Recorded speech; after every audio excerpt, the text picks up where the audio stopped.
Paul Thomas Anderson ha filmado películas cuyas fechas de caducidad son instantáneas, pero en caso de degustarlas en el momento ideal, nutre de atinadas y filosas sátiras respecto al tiempo vigente. Paul Thomas Anderson ha creado socarronerías que, sin necesitar ambientar o representar los elementos concordantes del presente, son capaces de transbordar al espectador en un viaje dañino sobre la consuetudinaria existencia, por momentos cruel, por momentos exótica. Así se define el estilo del director, cuyo mayor talento radica en plasmar en sus películas la filosofía de Albert Camus, una de las figuras literarias, filosóficas y periodísticas más relevantes de la Francia del siglo XX. Cualquiera puede experimentar el absurdo. Si bien la filmografía de Anderson no declara ante el mundo el significado de absurdismo, ni mucho menos pretende vociferarla, la utiliza como herramienta para explorar la irracionalidad, la ambigüedad y la alienación inherentes a la condición humana. Su cine presenta un mundo caótico y desconectado, donde personajes a menudo excéntricos buscan un significado en circunstancias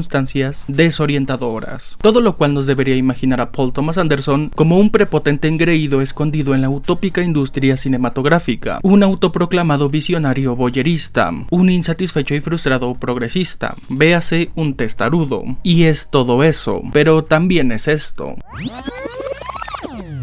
Anderson se muestra incapaz de mostrar vida por la vida misma, sabe de qué se compone, sabe cómo manufacturarlo, pero cuando se interesa, es ante todo un sarcástico erudito que hace observaciones mordaces, sagaces, sobre la condición humana en general, la polarización social en particular, y el mainstream cultural global ya con toda especificidad. Lo hace con la belleza concebida por su composición de elementos visuales y sonoros que presenta ante la cámara, o puesta en escena para aquellos quejumbrosos de tanta rimbombancia. Pero lo que parece la más sensual de todas las pinturas, es en realidad una grotesca representación de drama psicológico e historias complejas. Eso lo ha hecho pasar por distintos géneros, tanto tonales como temáticos, desde las piezas de gángsters hasta la comedia romántica con tintes oscuros y no tan oscuros. Anderson había expuesto ya un libertinaje envidiable. Sabiendo capturar las circunstancias que le rodean, no es de sorprender entonces su disposición para cuestionar e incriminar absolutamente todo lo establecido. Ahí yace la sensación de pesadez. Sin embargo,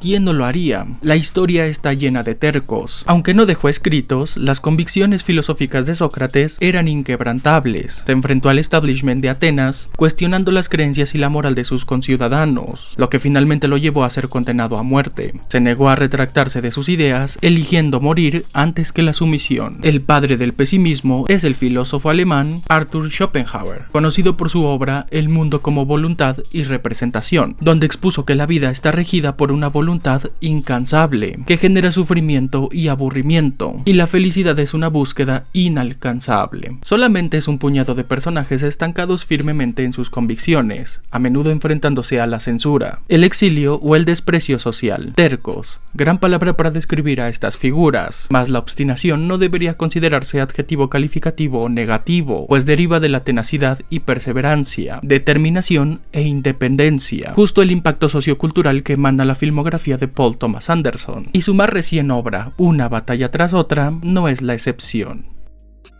Tras 4 años desde Licorice Pizza, Paul Thomas Anderson regresa en un momento que solicitaba a gritos su presencia. Bob Ferguson, un ex revolucionario especializado en explosivos, se ve obligado a confrontar viejas heridas y a recurrir a un grupo de antiguos compañeros revolucionarios liderados por el experimentado Sensei Sergio, cuando su hija es secuestrada por un enemigo de su pasado. Esta es la concepción de liberación que tiene ahora un Thomas Anderson que ya vivió 55 años, que ya sobrevivió una pandemia. Pasa la siguiente batalla. No te rindas, dice un Leonardo DiCaprio mientras habita en el exclusivo barrio de Bird Streets, en Hollywood Hills. Para muchos, la máxima expresión de hipocresía, que alguien de semejante condición económica personifique una idea tan humilde. Aunque esto no es propio de DiCaprio, la industria hollywoodense acarrea un sinfín de señalamientos en contra de su posición. Es que son ricos, son glamorosos, son estrafalarios y son celebridades. ¿Quién se creen para decirnos cómo vivir, cómo actuar? ¿Qué tipo de agua debemos beber? Lo que no nos contaron es que ni el privilegiado ni el desfavorecido, ni el sumiso ni el revoltoso jamás ha negado beber algún tipo de agua en específico. Saben que el camino es largo y puede dar sed. Nacieron para terminar enterrados en hoyo de tierra. Se desarrollan sobre un mismo sol y en las noches más complicadas le lloran a la misma luna. En efecto, las circunstancias son distintas, los problemas son diferentes, pero al final todos enfrentamos una batalla tras otra. Paul Thomas Anderson dice libertad y conjura la política política con un radicalismo tan desbordado como opresivo. Y si la búsqueda de libertad se encuentra en un pensamiento hegemónico, absoluto e incuestionable, si la verdadera resistencia radica en dejar de luchar y fluir cual corriente, el último gran triunfo sería recuperar a una hija en medio del caos o encontrar un rol el cual podamos ejercer ante los demás. Las grandes e incesantes batallas se llevan a cabo ¿dónde más? En nosotros mismos, en nuestras propias decisiones o en nuestros deseos, en nuestros instintos. Si quieres cambiar al mundo, cámbiate a ti mismo. Frase dicha por el gran Mahatma Gandhi,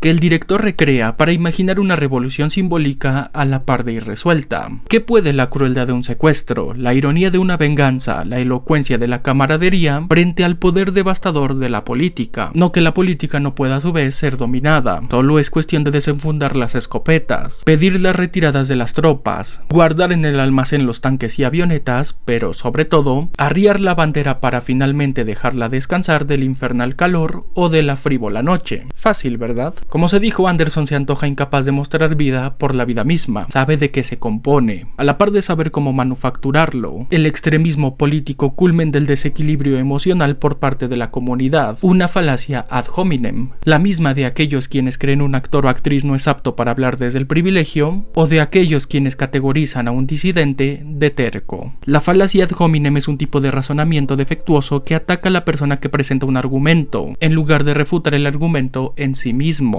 En latín, ad hominem significa a la persona, y esta falacia intenta desacreditar una idea atacando la personalidad, las intenciones o las circunstancias de quien la defiende, desviando así la atención del debate principal. Es una táctica común para manipular o provocar, que obstaculiza la discusión productiva al centrarse en ataques personales, en lugar de en la validez de las afirmaciones. Si dicha definición inmediatamente te aludió a la práctica política moderna o a la sociedad contemporánea, no eres el único. El núcleo discursivo de una batalla tras otra está dedicada a la falacia ad hominem, aquella que ha invadido al mundo, pero también está dedicada al ilusorio optimismo. La película resulta sorprendentemente conmovedora, no porque Anderson haya cambiado de forma abrupta su visión cínica y oscura, gran parte del relato conserva eso, sino porque, consciente de la realidad, sabe que hoy más que nunca se requiere de convicción inesperada, falsa y esperanzadora. Es quizá el filme más accesible de Paul Thomas Anderson, debido a que subvierte la imagen del orden tradicional y en sus sátiras, metáforas y pastiches evidencian la fascinación del director por los movimientos insurrectos, llenos de motivación y pasión, pero también su esperanza, aún sin mitigada y escéptica, de libertad. Anderson nos regala un filme que presenta a Leonardo DiCaprio como una suerte de Jesucristo moderno, mezcla de líder redentor y activista, de castigador y justiciero. ¿Acaso la ironía del conservadurismo, quienes idolatran a una figura precursora de los valores progresistas, o la ironía de los progresistas quienes repudian la tradicional imagen de Jesús? Se antoja una crítica entrañable pero de difícil verificación en estos tiempos en que la gente anda categorizando con frivolidad,